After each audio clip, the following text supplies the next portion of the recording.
Boa noite, meu povo. Primeiro, falar que, como ex-aluno, né, saí em 2010 aí do colégio, então tem um tempinho já, 2023 estamos, 13 anos agora, e é sempre muito bom voltar a casa para a gente conversar um pouquinho sobre essa temática que está muito em voga atualmente, né?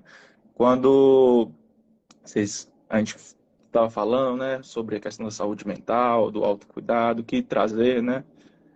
Primeiro, reforçar tudo que a Cris falou, que o Iago falou, porque na psiquiatria, quando a gente fala de psiquiatria hoje em dia, é para além dessa questão da medicação, é para além do diagnóstico, né?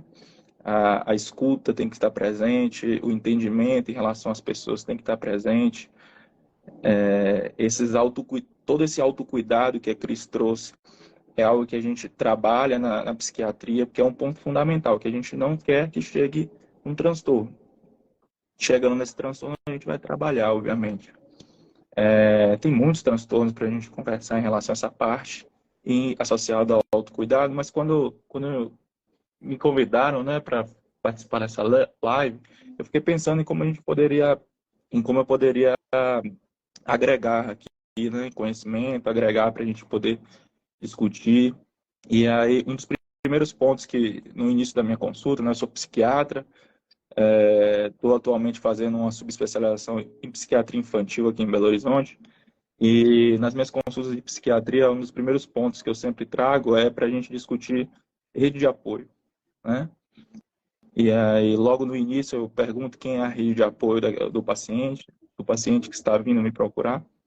E com frequência, essa rede de apoio é a família, é isso? Então, fortalecer esses laços familiares é um ponto fundamental. E a gente fortalece os laços familiares construindo uma boa relação com os nossos filhos, né? Então, esse é um ponto que eu acho bacana de a gente trazer, que o autocuidado, dentro desses todos os aspectos que a Cris trouxe, ela trouxe também essa questão familiar, mas essa questão da criação da rede de apoio, a criação de uma rede de apoio cada vez mais robusta, onde você tenha pessoas que você possa contar no momento de maior dificuldade, porque a gente vai passar na vida por momentos de sofrimento, a gente vai passar na vida por momentos de angústia, e nesses momentos a gente precisa contar com outro. Por mais que a gente esteja com autocuidado, por mais que a gente esteja forte, muitas vezes a gente vai se sentir abalado. E a gente contar com o outro é um ponto fundamental. Então, essa construção do ambiente familiar, de uma rede de apoio no ambiente familiar é de suma importância. Então, uma das primeiras questões que eu quero trazer é justamente isso. Essa construção desses laços familiares é um ponto fundamental associado a um autocuidado. Faz parte do autocuidado a gente ter boas relações com as pessoas em nossa volta e faz parte do autocuidado a gente fazer uma rede de apoio forte. Esse é um primeiro ponto. O segundo ponto eu queria trazer, né, que aí eu vou fazer um mix um pouco, de falar um pouquinho sobre transtornos e trazer um... Eu pensei em trazer um caso, né? Não é um caso clínico, não vou discutir aqui um caso clínico, mas eu vou trazer um caso prático. A gente, dentro da psiquiatria infantil, né, a gente tem uma modalidade que a gente chama de treinamento de pais, né? E a gente estava fazendo um treinamento de pais, logo no início do treinamento de pais, que a gente estava fazendo, tem uns 3 meses, mais 4 meses, a gente conhece, entender os pais, entender as angústias, entender os sofrimentos. E aí eu lembro de uma mãe que no final do primeiro encontro, da primeira sessão, me chamou no canto e aí falou assim: Igor, você poderia ajustar minha medicação? Aí eu falei assim: ué, não sou psiquiatra dela, estou fazendo aqui uma sessão de treinamento de paz e na demanda da psiquiatria é sempre em relação a diagnóstico, é sempre em relação à questão medicamentosa. E na primeira reunião, no primeiro encontro, a gente sempre passa um, um folheto para os pais determinarem alguns pontos e a gente faz uma escalazinha de depressão. E logo depois de a gente conversar, né, eu conversei com ela que aquele momento dos treinamentos de paz era um momento terapêutico para ela também.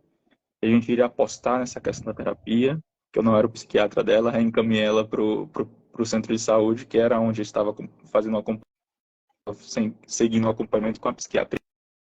Mas dentro desse folheto, né, que ela tinha, claramente ela estava com um quadro depressivo importante. O autocuidado, ela mesma se identificava com o autocuidado prejudicado.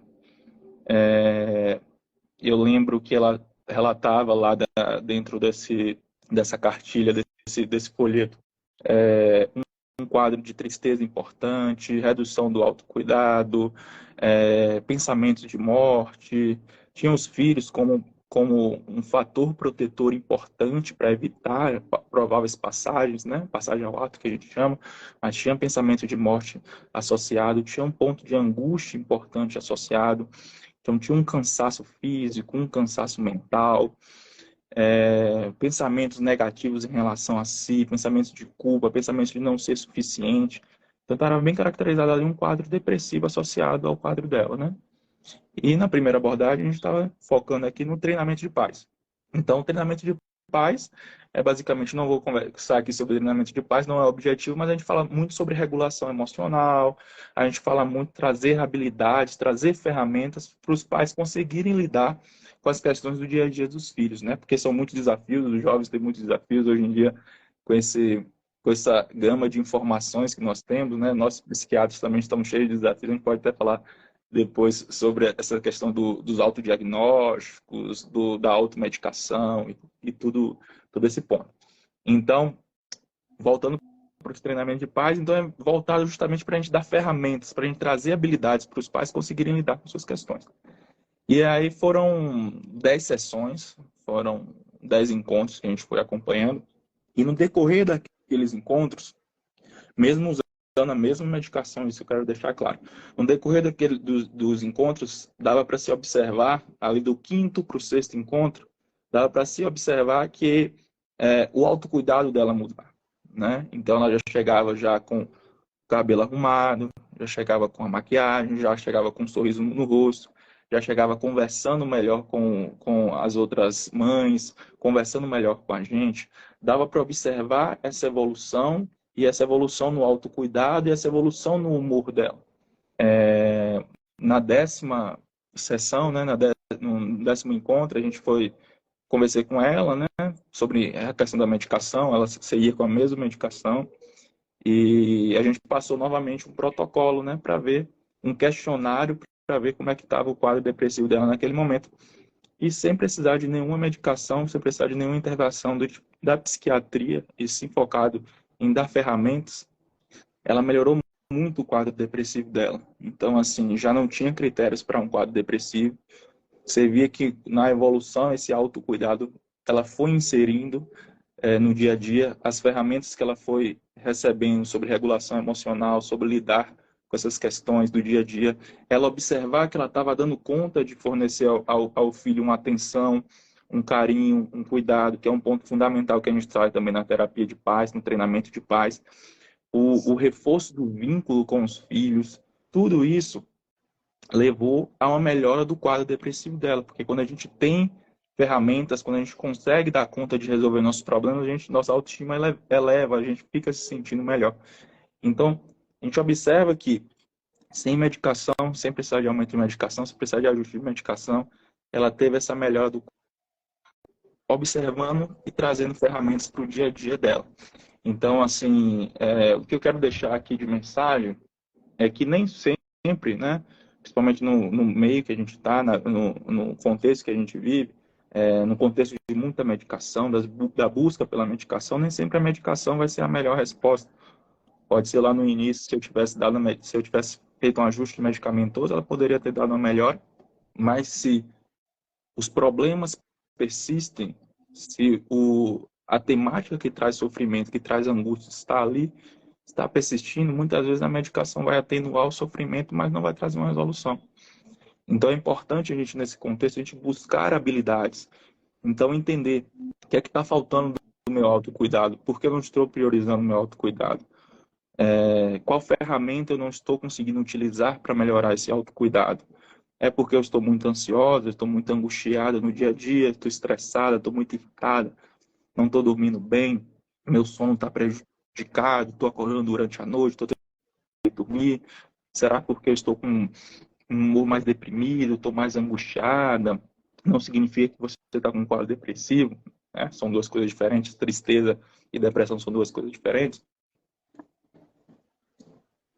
Mas é importante, porque eu trago isso? Porque é importante a gente entender o que está acontecendo no nosso dia a dia, o que está prejudicando esse autocuidado, e a gente buscar as ferramentas para que a gente consiga colocar em prática mudanças, né?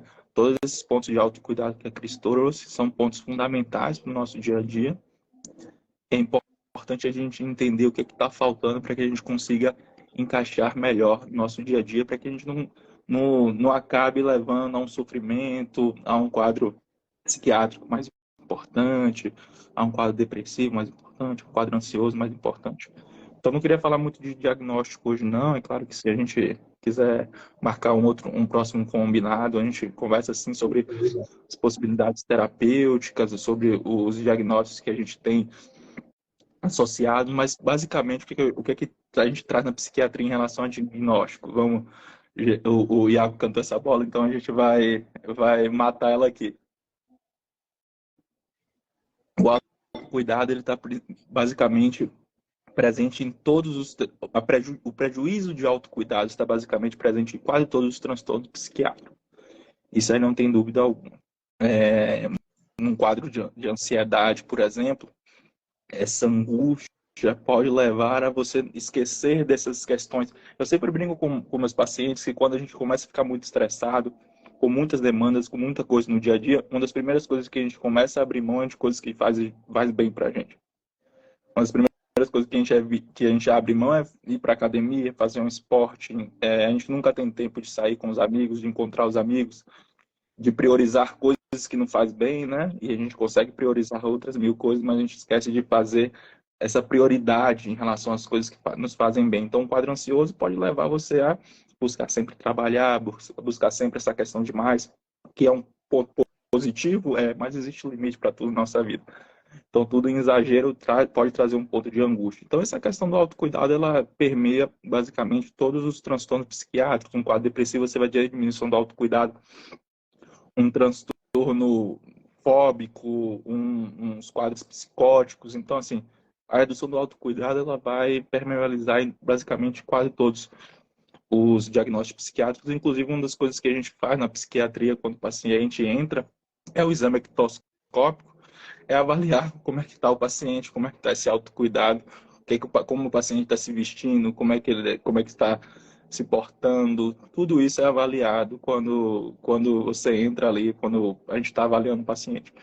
Então, esse ponto de autocuidado, sem dúvida nenhuma, é um ponto fundamental na parte da psiquiatria.